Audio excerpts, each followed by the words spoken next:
Hello everyone and welcome back to another edition here of the GSMC Fantasy Sports Podcast, brought to you as always by the GSMC Sports Network. My name is Christopher Shepard. Thank you all yet again for tuning in to today's show. It should be a good one. Happy Wednesday to you all. We are officially at the middle of the week, but today's show is pretty much going to be all things Thursday Night Football, previewing tomorrow night's game between the Dallas Cowboys and the New York Giants in another exciting, hopefully divisional contest. We're also going to continue my personal positional rankings for this upcoming weekend in terms of the players who I believe will shine this week as well. But before we get into any of that exciting stuff, I do want to remind you to consider liking, following, and subscribing to the show and the network as a whole. It's a huge support to everyone concerned. It's greatly appreciated what you do for the show, especially me and my fellow podcasters as well. You might want to go and check out their podcast as well and the network as a whole. But also, this is something you guys have been doing another great job of, and that is making yourselves available to the Super Chat, Super Thanks, and Super Stickers features here on YouTube. Such a great way to interact with the show. Such a great way that if you want any questions, comments, or concerns addressed, great way for you to leave them in the chat, and I will voice them myself and introduce you to my show. And also, tips and donations are greatly appreciated as well in terms of helping support me, my fellow podcasters, and the network. But without further ado, let us jump right into today's show. Let's start off with a little bit of a general betting preview for tomorrow night's game, Thursday Night Football, Dallas Cowboys, New York Giants, classic NFC East rivalry. And the thing about this betting kind of line for both of these games that I want to kind of look at is the fact that it should seem like the odds should be more heavily in favor of Dallas in this matchup. But considering where both of these teams stand right now, I understand how some people might be a little bit skeptical or frustrated about what they see from this betting line. But without further ado, I'm just going to share it with you. Dallas are 4.5-point favorites. The over-under, 44.5, a little bit lower than some might expect. And the money lines are Dallas minus 210, and New York is sitting at plus 175. So, as you can see, Dallas is pretty much the favorite, but they're not as heavy a favorite as you might expect hearing the nature of this game. And I just want to address perhaps why bookmakers haven't been as excited to try and place more emphasis on Dallas in such a positive light. And I think it's mainly because of the offensive infrastructure that Dallas has and the stubbornness that has set into this team in terms of how it views itself on offense. Because this team right now should feel like in games such as this, they should be going into this more as a touchdown favorite, so to speak, not just as a 4.5-point favorite. And I think this speaks to as well the uncertainty not just of Dallas, but of the Giants as well. Because they did get a pretty decent win against Cleveland, albeit Cleveland not being the best of teams right now. But I think that this is more down to an indictment of Dallas and where odds makers feel like they are at this current moment than it is about the overall structure of this game. Now, in terms of how I think each team can approach this game and best set you up for betting success, I feel like if you are the Cowboys, what it's going to come down to is Mike McCarthy's stubbornness. I feel like the way the Cowboys see themselves right now is that after both of the contract extensions for Dak and CeeDee, it's become kind of a deal where both of those players feel like they have to do everything in the squad, when in fact they have the players necessary to compensate for if the whole Dak and CeeDee connection doesn't work. And through 3 weeks, we've seen in week 1, Dak's confidence skyrocketing and being where it needed to be in that moment for them to win that game against Cleveland on the road. But in the past couple of weeks, I kind of feel like what with that confidence waning and what with the whole contract situation being over and done with, there's now a certain regression to the mean of Mike McCarthy's offense. So I feel like if that whole tension surrounding Dak and CD feeling as if they need to be the stars based off their contract is distracting from the overall success of this roster. Because I feel like the other players in this team, like Jake Ferguson, Dowdle, at least on the offensive side of the ball, feel a little bit hard done by, and it's through no fault of their own. And it's also not necessary if you're a fantasy football manager to harp on that, because I feel like this is more an organizational issue. I feel like Mike McCarthy feels like he has too much of a stamp on this offense, that he can have more control over which players have a final say in what they were able to do. And for the most part, it's just Dak and CD right now, it feels like. Whereas if you're on the Giants side, I feel the biggest concern is that now that Daniel Jones has found his new number one wide receiver, how much of that offensive game plan is going to help this team and how much of it is going to hinder what else is around. Because, like it or not, as much as Daniel Jones, Malik Neighbors having that connection will really help Daniel Jones mature as a quarterback, it's going to be detrimental to not just Daniel Jones, but to other receivers if he's not distributing the ball. I feel like what with that whole situation with the Browns and how inept they look both offensively and defensively, it was okay that rapport was established between him and Neighbors. But against deeper teams and far superior teams to them, at least in the NFC, they're going to have to find ways to get this offense to be a little bit more varied. As much as I love that relationship, I think that you're not going to be able to succeed. And what Brian Daboll needs to do is say, okay, I feel like we found the one way that this offense can get in rhythm, but I know my offense's deficiencies at the very least, so how do I mitigate for them? Because on the other side of the football, Mike McCarthy just seems to be content to say, I have my two stars, they have the contracts to prove it, and we are just going to go through them and not consider the consequences. Whereas at least Brian Daboll knows who is good on his offense and who needs to improve. Because Devin Singletary, I feel like, has had a very slow start, but for what it's worth, the overall start to the season for the Giants was not necessarily predicated on his immediate success.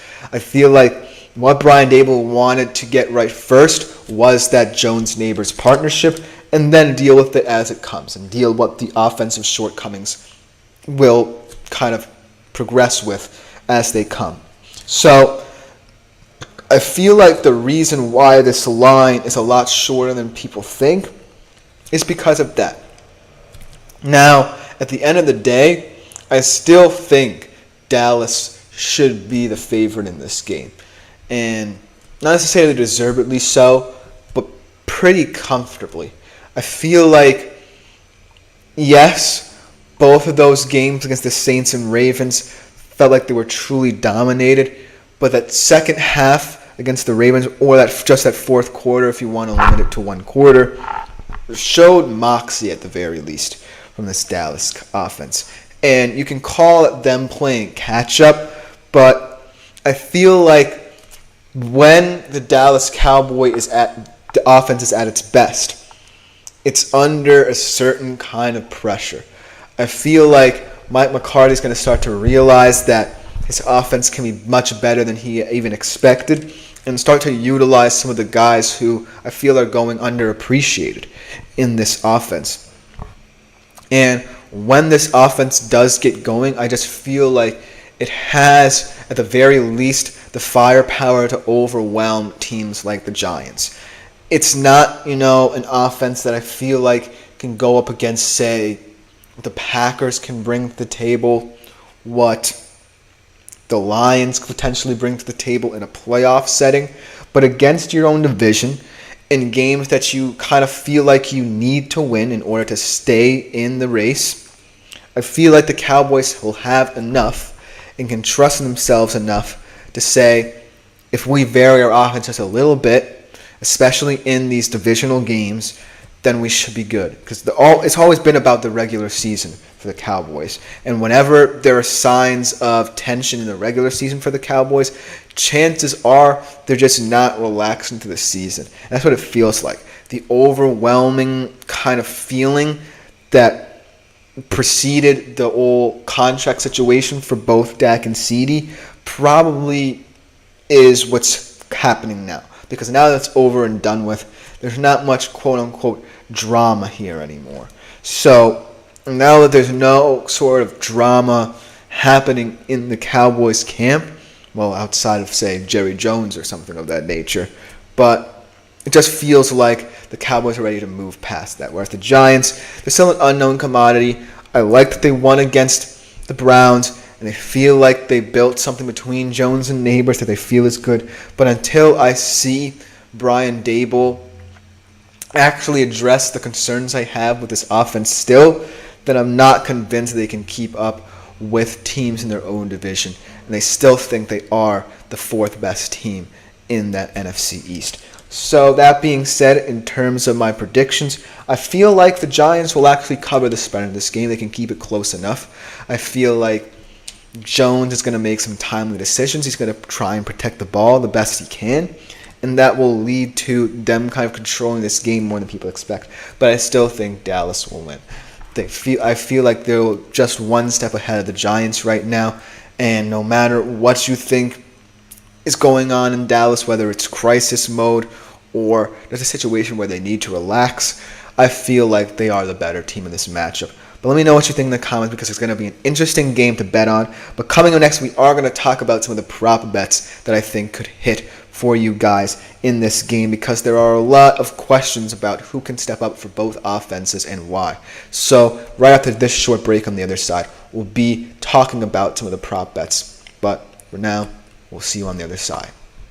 I feel like I'm losing my mind. Is everybody in the world blind? Please, Lord, give me a sign, a sign. I feel like I'm losing my mind. Is everybody in the world blind? Please, Lord, give me a sign, a sign. I wanna be the greatest. Everybody on the fake shit. I look around and feel like everybody is the fakest. I make this every day and I'm impatient, hoping one day I blow up from the basement. Statement, the top is so vacant. I don't hear shit that I think is amazing. Waiting for my day when I'm playing sold out shows for 1,000 faces. Hey, give me that crown, get in my way and to be put down. It ain't your place, all this my town. If I want that shit, then I'll get it right now. I'm losing it, the noose it fits. I'm losing shit, a stupid myth. You choose to live or choose to dip. You choose to fight or lose your grip and lose a gift. I feel like I'm losing my mind. Is everybody in the world blind? Please, Lord, give me a sign, a sign. I feel like I'm losing my mind. Is everybody in the world blind? Hello everyone, and welcome back to the GSMC Fantasy Sports Podcast. Hope you guys enjoyed that first segment. Before we get into the second, I do want to remind you yet again that if you do feel so inclined, keep on making yourselves availed to the Super Chat, Super Thanks, and Super Stickers features here on YouTube. They're a great way to interact with the show. Great way to get your questions, comments, or concerns on air. And most importantly, it really helps support the show, the network, me and my fellow podcasters as well, and all the good things in between. So anything you do for the network, including tips and donations, is greatly appreciated beforehand. And especially I appreciate all the comments about fantasy football that you leave. Without further ado, let's jump right into our second segment for today's show, which is more of a prop bets look ahead for Thursday Night Football. And all the prop bets that I've garnered here are prop bets about certain players who I feel are improved situations or just feel like the right kind of bet to place on this game. So without further ado, let's jump right into it. Starting off with quarterback Dak Prescott. Now this bet kind of feels weird to talk about, but I think he's going to hit the under in terms of his passing yards, under 266.5 passing yards. And the reason why I think this is because I'm starting to believe that Dak Prescott isn't necessarily the problem because of his contract. He's the problem because Mike McCarthy's kind of keeping him in this limited world where he's too honed in on trying to make him and CD seem like the stars, when in fact I feel like there could be many stars, or hidden gems at the very least, in this Dallas offense. I feel kind of weird about, Mike McCarthy not necessarily trusting the run game as much. Yes, the run game in and of itself has been atrocious over the past couple of weeks. Thank you for the tip, Meryl Shepard, my mother, leaving a tip. Thank you so much. But at the end of the day here, Dak just feels to me like he's either going to have a game where he's going through the motions or he's going to have a big game. Last week was kind of somewhere in between. As you know, he was trying to lead a comeback attempt, and he kind of had to be the hero and play hero ball in that game. But this game, there just feels like a weird disconnect. We're going to talk about him in a Stardom Cinema segment in a better light, but right now, the light that I see Dak Prescott in is just a very kind of Jekyll and Hyde performer right now. I'm not necessarily confident that he'll always put up good stats, but I can't ignore the fact that he has the opportunity to. So Dak Prescott's just a very weird quarterback to place a prop bet on. In the future, you might want to look at that, but for this game, I just feel like there will come a moment in time where something or other, some kind of barrier between himself and this offense will build up. And I don't know. I just feel like that seems like a right bet or a safe bet to place. In terms of his receiver, though, I think he's going to hit the over. CD, he's always going to have big games. And I think that, CD Lamb is just someone that you can always rely on, even in a slump, to kind of break through and help this offense. I'm less worried about him than I am Dak because, he's just catching the balls Dak throws to him, not, having to almost play for the both of you. So CD, I feel like, seems like a safer bet for the Cowboys, even though I want to see more out of this offense. I feel like Dak is going to have moments where he's really honed in on feeding him the ball, and there will be some head-scratching moments from Dak. But CD, that's the least of his problems. He's just looking to get open, get the ball, score touchdowns, put up points for Dallas. And I think he'll do that very well in this game. That's for minus 110. I feel like this is the best bet in terms of who I feel like will produce for the Cowboys offense immediately. Because at the end of the day, yes, I could have mentioned Jake Ferguson's name. I think that he's someone who has the ability to score anytime. One of the better, when he's, incorporated fully into this offense, red zone tight ends in the league. He's not the best yardage guy, but that's more due to Mike McCarthy's offense than his kind of situation. But at the end of the day, it just feels like the center of attention for this offense right now has to be Dak and CD. And it has to be about the ensuing concerns people may have, whether it be just the overall structure of the offense or whether they are frequent bettors and looking to place bets on this offense. It's just kind of mind-boggling to me that no other player, I feel like, can be warranted to be successful in terms of a betting perspective on this team, because I can't say effective right now that Jake Ferguson will put up X amount of yards or score X amount of touchdowns or score at any time in this game, because it just feels like it's the Dak and CD show right now. That's all I can really say. And until I see otherwise, until I see Mike McCarthy kind of settle into this idea of getting every single one of his players involved, then I can't confidently sit here and tell you, okay, this is the bet you should place on a guy like Jake Ferguson. This is the kind of bet you should place on a guy like Dowdle or Elliott or Brandon Cooks even. So for now, I feel like it's cliche to talk about these two players, but it feels appropriate for this game too. because it is a divisional game, and you kind of feel like they are still a superior team at this moment, and you never know who or what will step up for either of these teams. So I'm very confident in these two bets, though, at the very least. On the Giants side of things, if there's one player I feel very confident about in terms of a betting perspective, it would have to be Malik Nabers. I think that Brown's game really showed he's ready to be a star in this offense. He's ready to step up for Daniel Jones, for Brian Daboll most importantly, and be the player that this offense desperately needs. He's not going to fix all the Giants' problems on the offensive side of the football, but he is fixing some of them. At least he has that rapport with Daniel Jones, like I said prior, that needs to happen in order for Daniel Jones to align him even more. But be wary of what that could mean for the overall offense. It can't just be about Jones and Nabers. It has to be about Jones, Nabers, Wan'Dale Robinson, Devin Singletary, Jalen Hyatt, and everyone else in between as well. And so Malik Nabers over 69.5 yards seems like a nice bet because of what we know he can bring to the Giants. And we know that Daniel Jones will most likely look to him as his first target more often than not. But as the season progresses, be careful betting on Malik Nabers because it's a dangerous line to kind of cross here. At minus 115, I will safely assume that in this game, the Giants will try to keep that rhythm of Jones and Nabers going, so I expect them to hit this yardage total. But in more and more games, against tougher and tougher opponents, I feel like there needs to be a diversification of this Giants offense, and I wouldn't feel as comfortable as a result should we see that more from Daniel Jones, Brian Daboll, and this Giants offense in coming weeks. But for now, from what I see of Malik Nabers, he's ready to take that step, ready to help Daniel Jones, but just be wary of him as that guy in that offense. But in terms of his quarterback, I feel like his quarterback's going to hit the under in this game.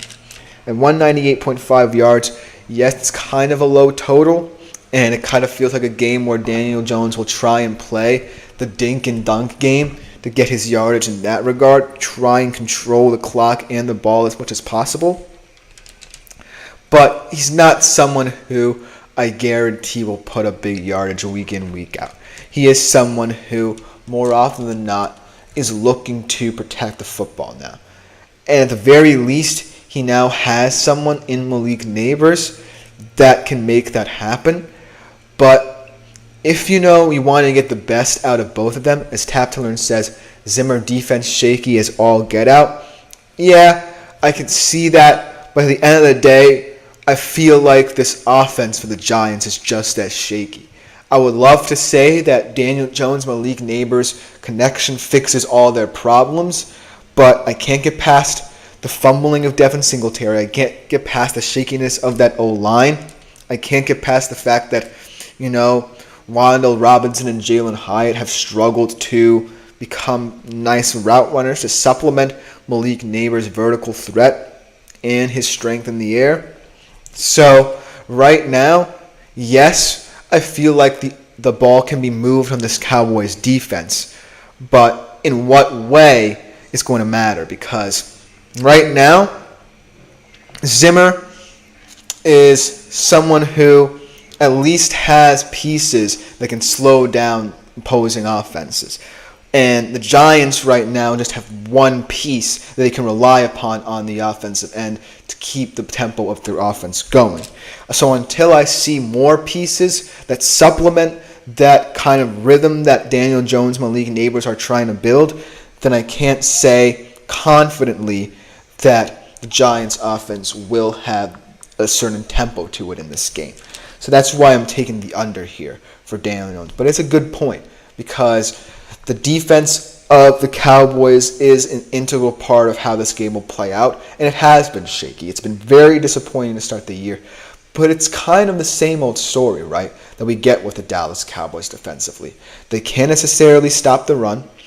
Teams exploit that, like we saw with the Ravens, like we saw with the Saints, and overall, I just feel like the Saints and the Ravens are in a better place to do that than the Giants. Is Brian Dable comfortable with putting the ball out in Singletary's hands 25 to 30 touches a game? I don't think so. And I don't think he's right in doing that in this game. I feel like you got to work with what you have and work with what you're comfortable with. And what I feel like the Giants are comfortable with now is feeding the ball to their wide receiver one, Malik Nabers. And I'm not saying that it could be to positive effect in this game. I'm just saying that's going to matter in terms of Daniel Jones' confidence. It's kind of a cycle here for the Giants. What's more important right now? Daniel Jones' confidence or the overall offense? I think Daniel Jones' confidence takes precedence first, and then you can build from there. Because I would rather see Daniel Jones willing to protect the football, willing to acknowledge Malik Nabers as his wide receiver one, and most importantly, trying to keep this offense on schedule than, having this all crumble to pieces after such a positive result against Cleveland. So, while I think that the under will hit, look for him to go early and often to Malik Nabers, and that connection, at the very least for the Giants, will try and keep the ball moving. But let me know what you think in the comments. Tap to Learn made an excellent point, but we have to take a quick break. On the other side, we take a little bit of a respite from talking Thursday Night Football and switch over to my personal rankings when we're continuing them with the wide receivers, the guys who I think will shine best in Week 4 and Sunday's slate. We'll be right back after this short break. Looking for your daily fix of sports talk without having to pay for it? GSMC Sports Network is available on YouTube. Just search GSMC Sports Network. Get your fix of daily sports talk shows on YouTube, absolutely free. NFL, college football, NBA, MLB, MMA, UFC, fantasy football, and so much more. GSMC Sports Network has shows running all day long, with new sports shows starting every 2 hours. Just like on your favorite cable sports channel, except GSMC Sports Network is absolutely free. Just search. Hello, everyone, and welcome back to the GSMC Fantasy Sports Podcast, brought to you, as always, by the GSMC Sports Network. Hope you guys enjoyed the first 2 segments talking Thursday Night Football. We will get back to it kind of at the end of this show. We're going to take a little bit of a respite from it and switch over to continuing my personal rankings at different skill positions for this upcoming week in fantasy football. Continuing with the wide receivers, a lot of good matchups, a lot of good divisional matchups, mind you, kind of giving you a little bit of a hint of who I'm going to talk about in this segment. But overall, the 4 players who I've compiled have interesting matchups. They're pretty tough if you ask me, and you might say that the opposing teams and opposing defenses they'll be facing might even have the upper hand in each of them. But that's why I like presenting who I believe will stand out based off of matchups again. This is before even Week 3 starts, and I see these receivers in action. I just see the matchups, so you can say whatever you want in the comments about these rankings, but these are my personal picks for Week 4. So without further ado, let's jump right into it. And the first one kind of feels like a no-brainer. This is the first divisional game that I will mention. Very big one, a lot of implications. One team trying to prove that they are, in fact, for real. The other team potentially getting their quarterback back, and this one making it a little more interesting. But Justin Jefferson, wrong graphic there. Justin Jefferson going up against the Packers in a game that he hasn't really had much action in, if you think about it. Injury bug has hit him in these games, and he's going up against Jair Alexander, who also, ironically, has had a couple of injury bugs in these divisional games. So it should be a very interesting match, but the reason why I like it is because the comfortability that Sam Darnold has in knowing that Justin Jefferson is his number 1 receiver, most importantly, also knowing that even though Justin Jefferson is going to get the lion's share of targets, it's what he does with them that's going to be most important. He's not necessarily going to have a touchdown in every play, but he is someone who can keep the ball moving through the air for Sam Darnold in this offense. And that's why I like him. This game he feels like he's going to be more of a reliable target than, a scoring threat, because I think the Vikings' game plan is going to be oriented around setting the tone on the ground. Aaron Jones is a dominant back. We talked about him this week before. And, keeping Sam Darnold on schedule. And if it kind of translates to a dink and dunk approach, so be it. But then again, you always have to compensate for Justin Jefferson. I think that you're not always going to see the Jefferson-Alexander matchup. They're going to try and move around Justin Jefferson, move him to the perimeter sometime, move him to the slot, try and confuse this defense because he's always their get-out-of-jail-free card. And that's the most important factor in this game. So he could have a slow day to start off with, but just know that he's always that deep threat for Sam Darnold. As Tap to Learn says, Aaron Jones may go off even just to get the Lambeau leap he's promised Vikings fans. That would be an epic moment for my man Aaron Jones, going back into Lambeau and scoring a touchdown and doing the revenge Lambeau leap there. But I think that both of these guys are primed for big days. I think that if you utilize Aaron Jones early, he's going to have a pretty big game. And if you use Justin Jefferson late, he's going to be the surprise factor against this Packers defense, who, mind you, have been one of the most impressive in terms of takeaways in the league. They've had 7 interceptions. So you have to keep ahead of schedule if you're Kevin O'Connell. You have to realize that you've got to run to pass in this game. It's not always going to be easy against that Packers secondary. So look for him early to run the ball. But Justin Jefferson, when he's on the field, he's going to have an immediate impact, whether positively or negatively. Then the next guy I want to talk about, hopefully he doesn't gash us too much, Amon-Ra St. Brown. This is kind of one of those moments where he's someone I want to root for, as he's on my fantasy team. I just love him as a wide receiver in general, but he is going up against my Seattle Seahawks. But I am going to have an unbiased opinion on him in terms of a fantasy perspective. He's had a pretty decent season, albeit, against decent competition, but he hasn't really been the guy who was an all-pro last year just yet. And I feel like in this game he has the opportunity to, because this game actually is more important for both of these teams than you think. For the Seahawks, they want to prove that they're for real in the NFC at the very least, move to 4-0. And for the Lions, this feels like a prove-it game for the rest of their offense outside of David Montgomery and Jahmyr Gibbs.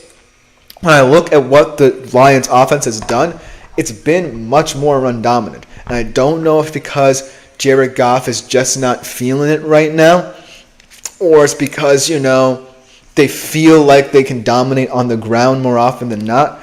But you still have a weapon like Amon-Ra St. Brown who can move the chains, is smart about that, more intelligent rather than, trying to get the superstar plays. And, you have Jameson Williams as well, who's a huge factor in this offense. It's a deep threat. But at the end of the day, I feel like the reason why Amon-Ra St. Brown is my play in this game is because of his ability to kind of calm the rhythm of this offense. Calm Jared Goff, most importantly, down as well. Because I love that early on, Jared Goff likes to have the deep shot with Jameson Williams available to him.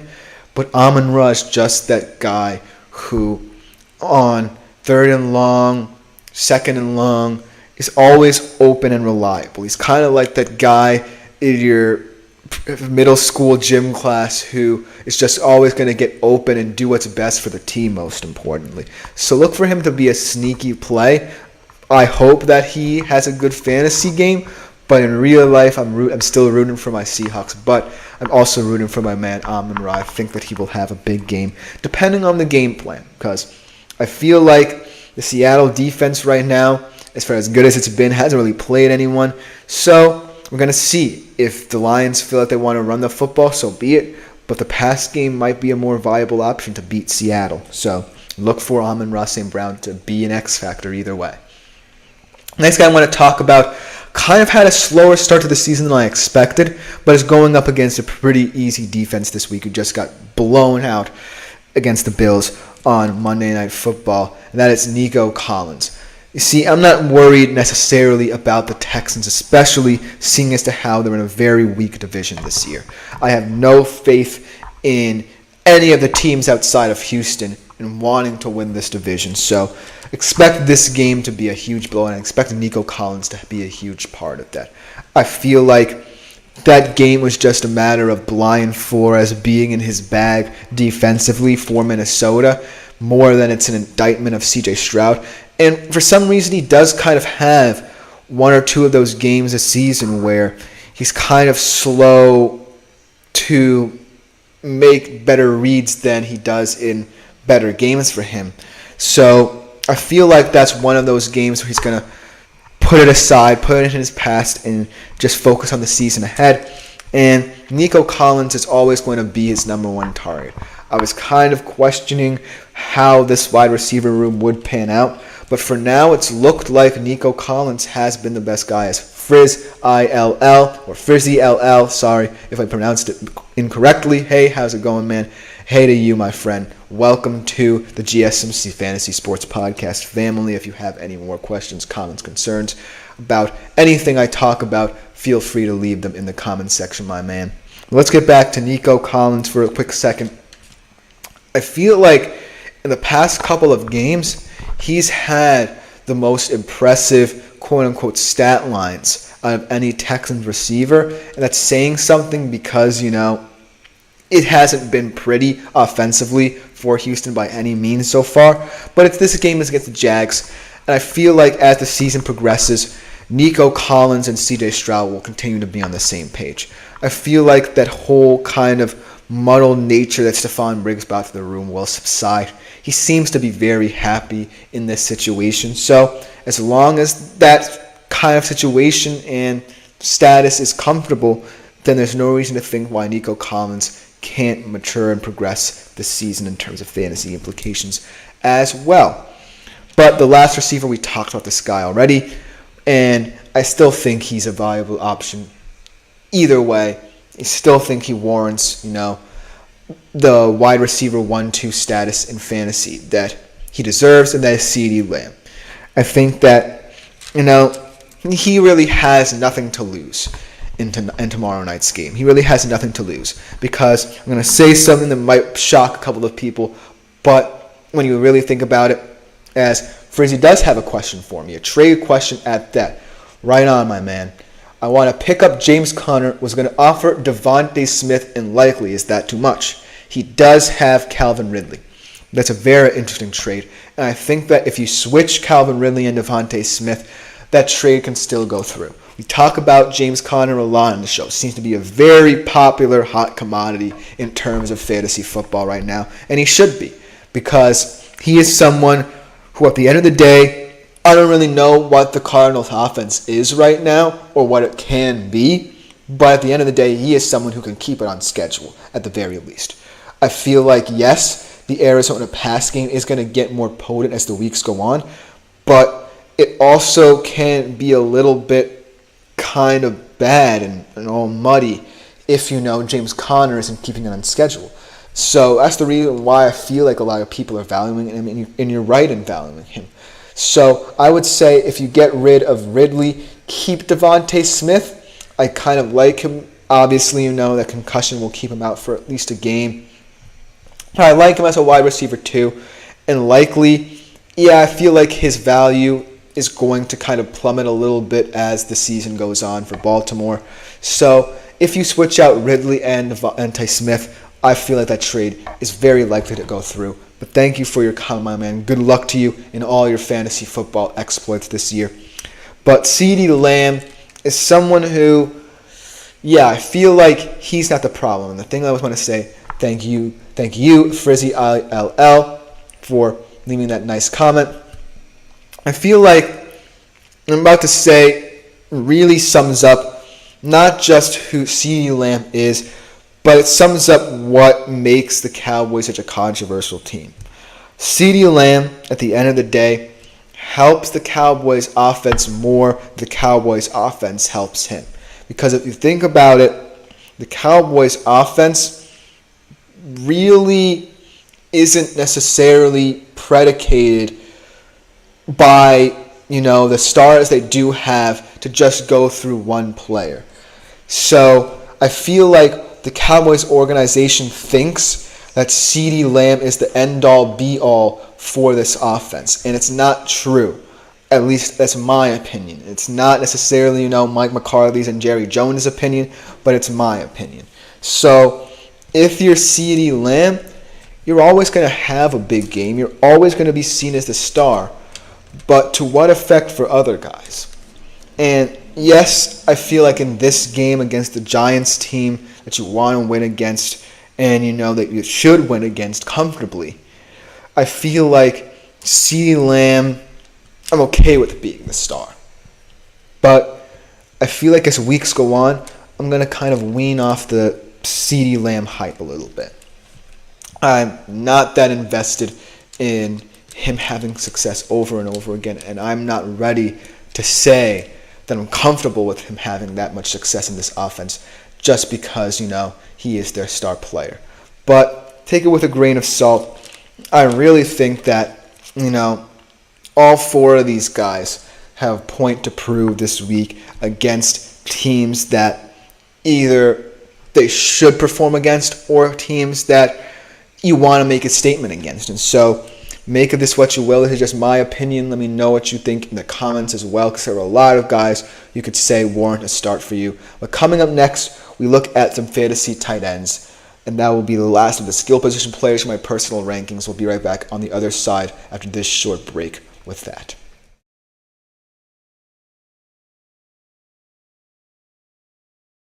For the best and latest podcasts available anywhere, go to the podcast app on your cell phone and type in GSMC to access free content-rich podcasts on health and wellness, book reviews, sports, entertainment, relationships, social media, movies, technology, finance, and even weird news. Subscribe and download the GSMC Podcast Network's family of shows, available everywhere podcasts. Hello, everyone, and welcome back to the GSMC Fantasy Sports Podcast. We are going to kind of round out our skill position player rankings here for the upcoming week 4 in the NFL, with our tight ends. This list as well, a lot of prove-it players, but a lot of players who I think are hidden gems, sleepers, kind of along that vein as well, and guys who I feel like at this current moment might be the best performers right now in all of fantasy football. So without further ado, let's jump right into it. Starting off with the other guy from the Dallas Cowboys we talked about a little bit at the start of the show, who I kind of want to give him his flowers, and that is Jake Ferguson. Did have a decent game against Baltimore this week. Had 95 yards on for 6 catches, so not bad, 15.5 fantasy points. But my thing with Jake Ferguson is I love him as a player. But do the Cowboys love him and respect him as a player?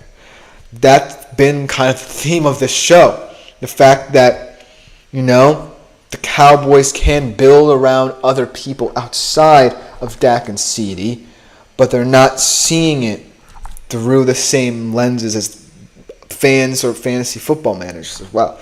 And it kind of should anger you if you're a fantasy football manager or a Cowboys fan at that, to see Jake Ferguson be someone who you saw last year perform so well in that red zone role, now not being an X factor for this team when he can be. And in this game again, I feel like he should have a good game against this divisional opponent because I still feel like the Cowboys are the favorite. But they're not going to be that way if Jake Ferguson isn't respected, if Jake Ferguson doesn't get at least 25 or 30% of the targets like he warrants. Because at the end of the day, the bottom line is he's as high-end a tight end as you can get in terms of fantasy football outside of the regular guard here. So Jake Ferguson, take this with a grain of salt, but weekly he's going to be someone who I either rate very highly because what I see from him is positive and what I see from the Cowboys overall is positive. There are just some weeks where I'll be scratching my head about him. Like, is this guy really going to positively impact the Cowboys offense, whether it be just because, you know, the Cowboys are feeding him the ball or just because it's kind of a him problem? But I think right now it's not a him problem and it's a Cowboys problem. And if they don't solve it, then Jake Ferguson's value is going to plummet dramatically. But I have hope for him. I have hope the Cowboys offense can get their rhythm. But the other next tight end that I want to talk about is kind of one of those prove-it guys who is kind of more of a sleeper kind of pick, in quotes, Tyler Conklin. I think that Tyler Conklin had one of the more impressive tight end performances from the guys who you wouldn't expect me to mention on this show.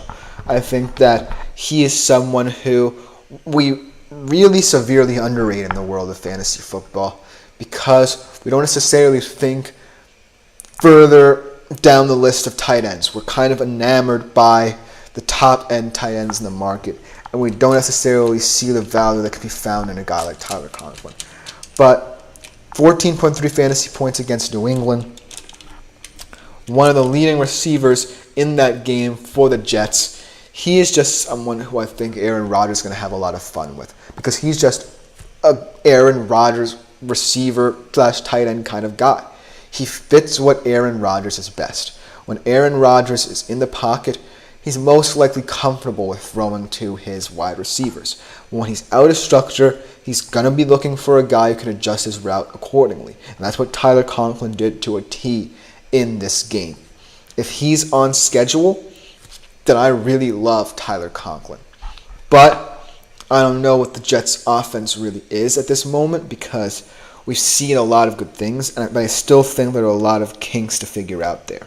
I still think that they're kind of going through the motions, and the teams that they have wins against aren't as impressive, so I want to see them do it against far superior AFC competition, or competition that they should feel like they want to beat in order to get to quote-unquote Super Bowl contender status. But as of right now, Tyler Conklin could be an interesting play for the rest of the season because a lot of people are not familiar with his game. A lot of people might be thinking that the Jets' offense might be a gold mine later in the season. So, for now, get him while you can and appreciate him while you can as someone who could potentially be a sleeper target for Aaron Rodgers throughout the rest of the year. So, especially in this game as well, where you're facing a Broncos defense that is predicated on both stopping the run and locking down your team's number one receiver with Pat Surtain, you can look to other tertiary options outside of your usual suspects for the Jets and Garrett Wilson or Allen Lazard and look to Tyler Conklin. So I think that he's a nice little play here for you this week. And then Trey McBride, he's just been a very weird fantasy player to start the year. I had really high expectations for McBride coming into this year, but there have been some games where he's had high yardage totals, had high target share. There have just been some games where he's fallen kind of flat and fallen short of expectations of what he can be in this Cardinals offense. Yes, I get that they're trying to fit in Marvin Harrison Jr., trying to make him more of a star player. But at the end of the day, Trey McBride is still someone who you should value a lot. He's a big body receiver, hard to compensate for opposing defenses. And I really think he's just someone who can line up anywhere along that line of scrimmage and get you good yards. And so I think that it's all down to how Arizona is going to value him in the weeks. But against the Commanders, I feel like he's going to be an interesting target because I feel like the Commanders' struggles lie in mitigating for different profiles of weapons and receivers. For example, against the Bengals, Joe Burrow for the most part was comfortable in getting the ball to Jamar Chase, but he was comfortable as well in going to guys like Yoshavas and Gesicki out of structure. So I think that, there are moments to be had for this Arizona Cardinals offense where it's not just all about Murray and Harrison. It can be about McBride getting several touches here. So look for Trey McBride to have a big week in that regard. And then Dalton Kincaid. What more can we say about this kid? I feel like, yes, you look at their performance and the fact that Josh Allen has been just so good at distributing the ball to all the receivers they have in this roster, but Dalton Kincaid is still like the guy that I really love as the best skill position player. Outside of, James Cook, because I still love James Cook. And to have both of them on my fantasy team is quite the treat because I know that, yes, there are a lot of mouths that Josh Allen wants to feed in this offense, but they're the two guys that I know that Josh Allen really appreciates and most importantly utilize to great effect. In the receiving game, I feel like there's no better connection between wide receiver and tight end, no better communication than Josh Allen and Dalton Kincaid right now in the league. And against the Ravens, the Ravens defense hasn't really impressed me all that much, and I feel like this could be a blowout. That's just me. I'm kind of wishful thinking right here because I'm in love with this Bills offense and what it has done thus far. But Dalton Kincaid, I feel like he has the ability to just exploit any defense he's facing. And I feel like Josh Allen is in his bag right now. And no matter who he's throwing to, they're always going to have a big game. I mentioned Khalil Shakir. I think that Keon Coleman had an incredible game. So the Bills, not just Dalton Kincaid, are high in fantasy stock right now. So not just Dalton Kincaid, but look for the Bills as a gold mine in coming weeks for fantasy football. And the last guy that I want to mention here, Isaiah Likely in return. I kind of bashed him a little bit in terms of his performances after, his breakout against the Chiefs in that opening game. But, the Ravens offense really can become predicated on the intermediate pass game where, if the offensive line problems aren't necessarily fixed, they would feel comfortable in getting him the ball early and often. And the reason why I think Isaiah Likely right now is more relied upon than, say, Mark Andrews in the system is because Mark Andrews has learned and experienced what Baltimore offenses of the past have been, and he can be relied upon to kind of see his role a little bit and allow Isaiah Likely, who I kind of feel like right now fits the profile of this Baltimore Ravens offense better as a receiving threat, to really grow and mature. This week, really wasn't his best, but it was mitigated for. The Baltimore Ravens still won the game. Like I told you guys that DeMar Jackson would have to run more in this game as well. So week in, week out, it's going to vary how this Ravens offense looks. But this week, I kind of feel like they might be playing a little bit of catch-up, and they might want Isaiah Likely to get going again to kind of mitigate for that as well. So look for Isaiah Likely to have a bounce-back game. I don't think this is a game the Ravens will win, but it's a game where they might need to pass more often than they would like. So Isaiah Likely. But overall, let me know what you think in the comments, because tight end is just going to be a weird position to kind of figure out as the season goes along. But our last segment of the day, we'll be going back to Thursday Night Football and talking about the stardom-sit-em situation for that as well. So we'll be right back after this short break, and on the other side, we'll close the show with some stardom-sit-em.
Hello everyone, and welcome back to the final segment of the day here on the GSMC Fantasy Sports Podcast.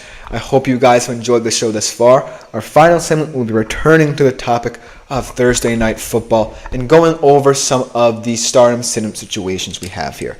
Now, I kind of feel like it's kind of clear-cut in terms of stardom-sit-em, and this is just my opinion, but I would love to hear your comments as well about who you feel like could be a viable play in this game and who you might have on your bench for this game. Because a lot of people, in fantasy football prefer not to have the bulk of their players play on Thursday Night Football, and you might have a lot of these guys on your bench either way. But just for this game, if this were the only game this week, these would be the players who I would say start and sit. The first one I kind of feel is easy, but it also could backfire on me a little bit, and that is Dak Prescott as a start guy in this game. he's the kind of fantasy quarterback where you're not necessarily, willing to start him week in, week out, but you're not kicking yourself over kind of mistakenly leaving him as your starter, He's one of those guys who, week in, week out, at least can be relied upon to put up good yardage, but he's not, the guy like Allen or Burrow who you can be like, okay, I need this guy to start for me every single week of the season. But for this game, like I said, I'm more concerned about what the Cowboys offense looks like than what Dak Prescott looks like right now. Because Dak Prescott could be a problem as the season goes on, but he's not the biggest problem the Cowboys have to fix. I think that, after that initial confidence in that Cleveland game going into these other games, it was just kind of a reality check. But as the season goes on and he's playing more divisional games, in games that he feels like he can win, he's going to be relaxed. And that should be enough for some games where you feel confident saying, hey, maybe I can start Dak Prescott. And in deeper leagues, he adds value as a QB2, most importantly. So right now, I feel like this could be a week where you're not necessarily miffed that if you mistakenly start him, then your team is screwed. I think that this is a week where you feel kind of comfortable saying, oh, Dak Prescott could be an interesting starting QB for me this week, and I'll be fine with that. Because this matchup, at the very least, you kind of have to favor him in. Not necessarily as heavily as prior years, but he's still the heavy favorite in this game. I think he'll put up good numbers as well. But a guy who I think you have to sit, and I could have said any number of Cowboys running backs this year, but it is Ezekiel Elliott. As Frizzy LL has another comment as well. Roschon Johnson or Tyler Battier, who just got signed today, to pick up moving forward in the season? This is an interesting question because this is in the weeds of the running back market, my friend. This is a very, very deep question here because you're probably looking at these guys as RB3s, really kind of deep bench players who you might throw into your team a week or two in a desperate situation. And both of these guys, though, I really like, but I kind of feel like Battier, and I could be wrong here because I'm not necessarily, I try to remember all these like lower tier kind of guys. I believe he plays for the Broncos, if I'm not mistaken. Tyler Battier has really, in the few moments I've seen him, shown that for a fantasy football manager who is just trying to balance their team, he can get good yardage. Now, both of these running back rooms, for the most part, are quote-unquote loaded, but I feel like the Bears' running back room is just a big kind of mess, whereas the Broncos' running back room feels more defined and it has more versatility to it, and it has more opportunities, thus, for a guy like Tyler Battier to get more touches. Whereas Roschon Johnson, I had high hopes for him. As a Texas fan, seeing him at Texas, I liked what I saw out of him as an RB2 behind Bijan for many years. But in this Bears offense, he's just going to really struggle to get a lot of good, meaningful touches. So I really like Tyler Battier, and I know where you're coming from as someone who's just trying to round out their team. So I kind of feel like this question could have gone either way, but just based off of what I see from both their offenses and the eye test, I like Tyler Battier a lot, if that helps you out. But good luck to you in determining who is your RB3 or just another little bench player for you to balance out your team. And in terms of Ezekiel Elliott, another guy who's falling lower and lower in the running back pecking order in fantasy football, I could have put any Cowboys running back up here. I guarantee you guys would probably have had no qualms with me here. I just feel like no matter who's out there on the field in the run game for the Dallas Cowboys, they're going to have a hapless situation in front of them. And it's through their fault of their own, like I said. I can harp on all the situations in which the Dallas Cowboys, as Frizzy LL says, yeah, it helps me. I think O-line is also better for the Broncos anyways, which helps. I think that's another fantastic point as well. I think that The Bears' offensive line just makes life difficult for any running back. For example, I myself have a Bears running back in my fantasy team as my RB2, DeAndre Swift. I expected him to have a big season because wherever he's gone, whether it be the Lions, the Eagles, or now Chicago, I feel like he can add impact to this team, but he just hasn't. So I agree with your sentiment a lot. It also comes down to O-line play. I think that O-line play really matters, especially for a guy who you view as an RB3 in real life and in fantasy, in terms of rounding out your team.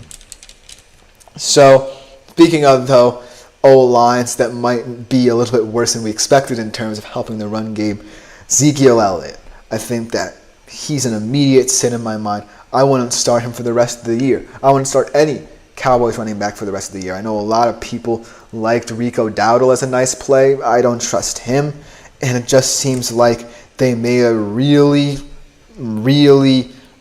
terrible decision in letting Tony Pollard walk. Yes, I know we want to commit money to CeeDee Lamb, but that's, again, the fruits of your decisions are playing out in the field right now.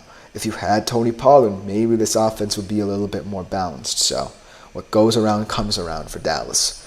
But let's get to the Giants side of things a little bit. And this is an immediate start for me, in my opinion, after what we saw from that Cleveland game. Malik Neighbors. Now, he's kind of a little bit of a tentative play for me as well, because I think that this game is going to be a little bit more tense for the Giants offensively in terms of, trying to get ahead of itself. But as long as, Daniel Jones, Malik Neighbors stay on schedule with each other, and as long as, most importantly, the football is protected, then I feel like Malik Neighbors can have a touchdown or two and decent yardage in this game. I think that, as Hunter18 enters the chat, thank you for watching, Hunter. I think that Malik Neighbors is going to be someone who you're going to appreciate a lot if you're, say, in a PPR league later in the year. But he does kind of feel like more of a dynasty league kind of guy. If you are anyone else in the chat is a dynasty league kind of player. But I feel like, as Hunter18 actually says, would you start Wan'Dale Robinson or Michael Wilson this week in a PPR league? I was just about to mention Wan'Dale Robinson as well as potential sit option, so I think that answers your question. But actually, I don't necessarily like Michael Wilson all that much. These are both guys who I would potentially sit this week, but if you had to, give me one option and force me to say one option, I would go with Michael Wilson, because Wan'Dale Robinson, for the time being at the very least, is not someone I rely upon all that much. But in this game, it's obvious who I feel like Daniel Jones is going to be comfortable with, and I hope it's not to the detriment of this Giants house, because I still feel like the sky could be the limit for Wan'Dale Robinson. I think that he's actually the second best receiver on this team when all is said and done for Daniel Jones. So I think that in the future, maybe I would have more positive things to say about Wan'Dale, but right now, I don't have much confidence in him. But Malik Neighbors, I kind of do have confidence in, especially in PPR leagues in the future. But then the sit guy is Wan'Dale Robinson, like I said. As Hunter18 said, I'm benching Wan'Dale, though. I guess I can start him. It will be kind of a push-pull situation here, because I wouldn't fault you if you think that, the Giants' offense will try to get him the ball more. But I feel like right now the most important thing that's going for the Giants right now is that Jones-Neighbors connection, and it could lead to the detriment of guys like Wan'Dale and Jalen Hyatt. And so, as actually I think he's mentioning Jalen Waddle as well. So I think that, any option right now for you that seems viable could be the play for you, as he does say that it is Jalen Waddle, because both of these guys right now are not in the best situations, you would say. I still think that Michael Wilson, though, would be the best play, but that's just me. And these guys are really in situations where I don't see them getting the ball that much either way. But the reason why I think Wan'Dale Robinson for now is a sit, because I just feel like it's going to take some time for Daniel Jones to get away from the whole Neighbors narrative a little bit. I feel like he's going to, like I said, he's going to want to feed Neighbors the ball early and often in this game. And to keep ahead of schedule, though, in the future, he's going to need to understand that Wan'Dale Robinson can be a viable asset for him. So in terms of fantasy, though, I don't see a path where Wan'Dale Robinson's going to match the numbers of Malik Neighbors in the near future. So for now, this week, I would say that benching Wan'Dale Robinson is a smart decision, and Jalen Waddle, and starting Michael Wilson, at least for you, Hunter 18 is a viable option. For any other fantasy football managers out there, Wan'Dale Robinson is a sit for me. But let me know what you think in the comments. That will just about do it for today's show, though. It has been a great show today. Thank you for all the comments. Keep them coming. The super chat, super things, and super stickers features here on YouTube. But this has been the GSMC Fantasy Sports Podcast, brought to you as always by the GSMC Sports Network. I've been Christopher Shepard. Consider liking, following, and subscribing to the show and the network as well. Always a great way to support us all at the podcast network. It is greatly appreciated as well. But we'll be back here same time as always, 3:30 p.m. Eastern, with another great show ahead for you guys. Thank you for tuning in. I am out.